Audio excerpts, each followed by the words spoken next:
All right, so today we're going to de-winterize the sprinkler system. This is turning it on for the spring or even in the wintertime when there's going to be some warm, dry weather in Colorado. We sometimes get a couple of weeks where it's nice and warm. And if you know how to winterize and de-winterize, only takes 5-10 minutes. You can do that, water your grass in December, and it gives it a good drink of water. So this is springtime, we're gonna get this turned on. So the first step in de-winterizing, we go outside. So we got to close the valves that need to be closed, open the valves that need to be opened. Then we go inside to turn the water on. So follow me, we're going to go over here.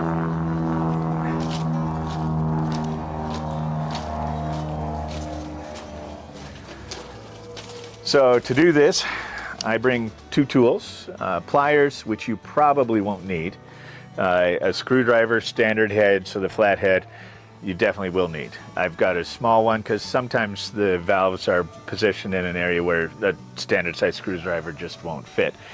You've got 5 valves that you want to pay attention to on the outside. 4 of them are going to be right here. So what I'm going to be doing is opening the big valves here. We want water to be able to flow through. So in the closed position, it's perpendicular to the line going in. So we want this to be parallel with the line. Keep in mind that you are wanting to be parallel with this. It's going to be opposite for this one. So you got to keep in mind what's parallel to what. So even though these two are perpendicular to each other, they're parallel to their respective lines. All right?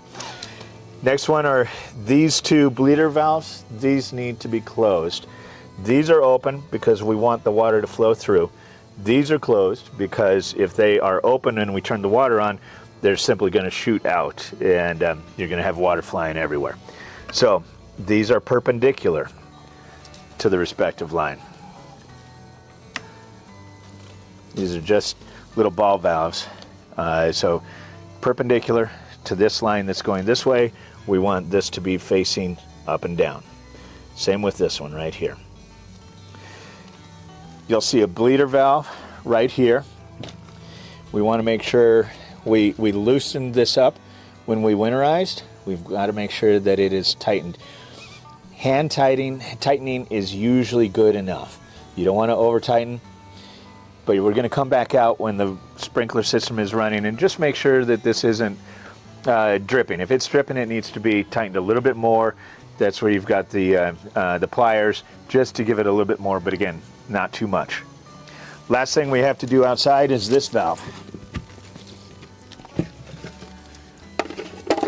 So here you've got your zones, but you've got over right in the corner is that red valve. We got to make sure that that valve is shut.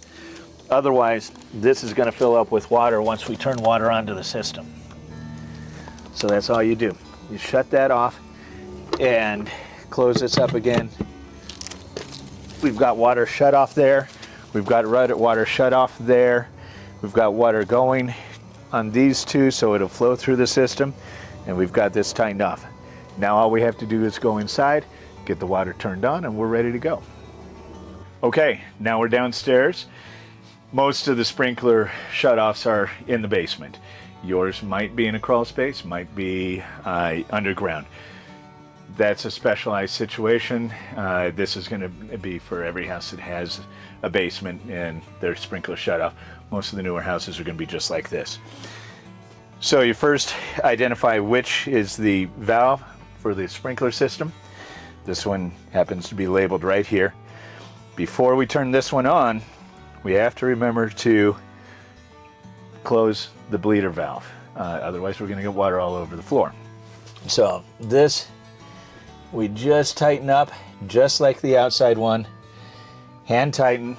You don't want to over tighten it, but we're just going to keep an eye on it to make sure that it doesn't leak once we turn the water on. That's all we need to do here. We're going to turn the water on. You're going to hear the noise, and we're just going to keep an eye on this for a second. This valve now is parallel to the line. That's how you know that it's open. This is not leaking, so we're set here. And then we're pretty much done with the de-winterizing. What I would recommend is just go back outside and just check that there are no new leaks, nothing that needs to be tightened, or that you didn't forget a step. If you did forget a step, you just come back here, turn this off, it'll stop spraying water out everywhere outside, you'll be able to fix it, come back here, and turn it back on. The last thing that you have to do is go to your timer box and turn it on. Otherwise, it's not going to work for you. All right, we're all done.